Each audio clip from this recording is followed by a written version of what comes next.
Our next Hall of Fame awardee, Mr. Ted Mullen. He'll be presented by Steve Martin, who was an All-League and All-CIF former player for Coach Mullen at Villa Park High School and a member of the 1977 CIF 7 Section Championship football team.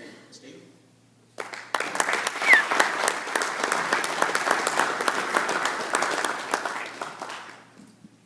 Who would have thunk it, Steve? Two Steve Martins. I thought I was getting an award today. Yeah, I'm Steve Martin, and I had the privilege of playing on the 1977 CIF championship team at Villa Park High School. And today I'm speaking on behalf of myself, but actually more than that, the thousands of young men who Coach Mullen actually impacted their lives. Today, in this room, there's a lot of former players and former members of his coaching staff. I'd like you to stand for a moment so the coach can see you. Would you give them a round of applause?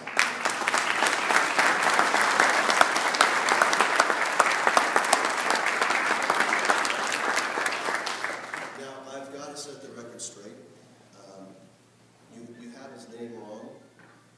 His name is Moon. It's either Moon or Coach Moon. That's all you can call him. And he got that nickname from the Moon Mullins comic strip, if you're familiar with that, from the 20s. And that's what everyone called him all his life. Second, his record speaks for itself. Over 18 seasons, his teams went to the playoffs 14 times. His overall career winning percentage was 73%. His teams played in the CIF championship game 6 times and won 2 CIF championships. And he won 72% of the CIF games and never lost a game in the first round. As a coach, he was a tough-minded disciplinarian. But Moon was also a psychologist who understood how to motivate a group of teenagers to perform better and win as a team. We may have played teams with much more talent, but we would always play better as a team. One of his favorite mottos was, "We love playing unbeaten teams." And I guarantee you, anytime we played an unbeaten team, we would beat them.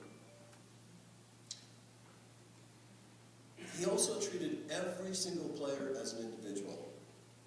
Whether you were the team star or the third-string reserve, he knew you and he respected you. I think that's one of the main reasons why today so many players keep in touch with him over the years. You see, there were plenty of players like myself who needed a father figure, and we found one in him. I remember you could stop by his house on any day of the week, and you'd always find a couple of players sitting in the living room watching TV with him. But there was one group he absolutely despised: referees. The way he yelled at referees during the game would embarrass a sailor on a battleship. I remember one game in particular that was stopped for 10 minutes while he berated the referees. His face was so red, his veins were popping out of his neck, I thought he was going to A, punch the referee, B, get ejected, C, have a heart attack, or D, all of the above. Come to think of it, he didn't like school administrators or principals and new reporters that much. But here's the most important part of the story. He said the team prayer before every game and shared his faith, which I don't know you can do today. For many players, it was their first and only spiritual guidance they ever received. And it was his wife, a pastor, who I affectionately called the Reverend Moon, who baptized me. Now his name will be added to this list of great CIF coaches. But there's another list where his name is already on the top. The true measure of a life's importance is by the number you have helped along the way. And his name is at the top of that list. So Moon, on behalf of your players, your fellow coaches, all the fans in the stands, all of our families, we would like to thank you and congratulate you. Would you please come up here and say a few words? Could you give Moon a round of applause?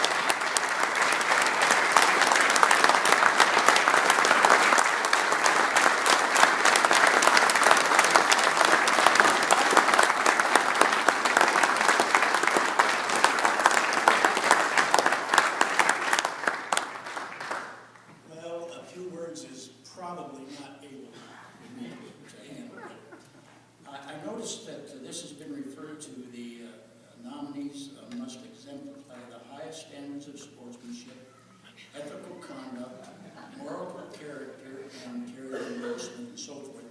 I would at this time like to thank the CIF committee for waiving these things.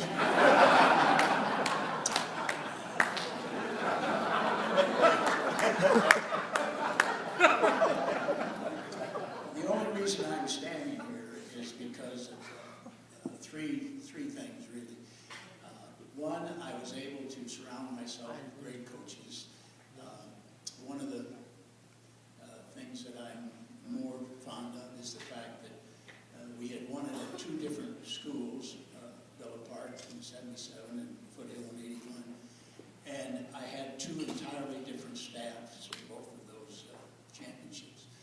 And today some of my staff members, former members are here, and it's so great to see them again. But that was the one thing I could do, was surround myself with great coaches. I was not much of an X-nose guy, but I did, in 1975, we needed a quarterback. And the best athlete on the team was a kid called Mark Hansen, and he was 5'6". But he was the best athlete we had. And so that summer I worked with him, and we did some things, and that fall in '75 we ran him as a quarterback. But at 5'6", it's very difficult to throw the ball from a pocket, and so we sprinted him out almost all the time. And then I got the idea that why don't we fake a fullback dive and then jump up in the air and throw a pass. So that's how the jump pass came into our repertoire. And as far as I know at the time, we were probably the only ones that did something like that. The interesting thing about that play was that he would fake it to the fullback and then jump in the air so he could see and hit either the tight end or the slot. And if he was open, he'd hit him. If not, he came down and ran out and threw it to the halfback who would be circling out. So we kept that in our repertoire even after he graduated.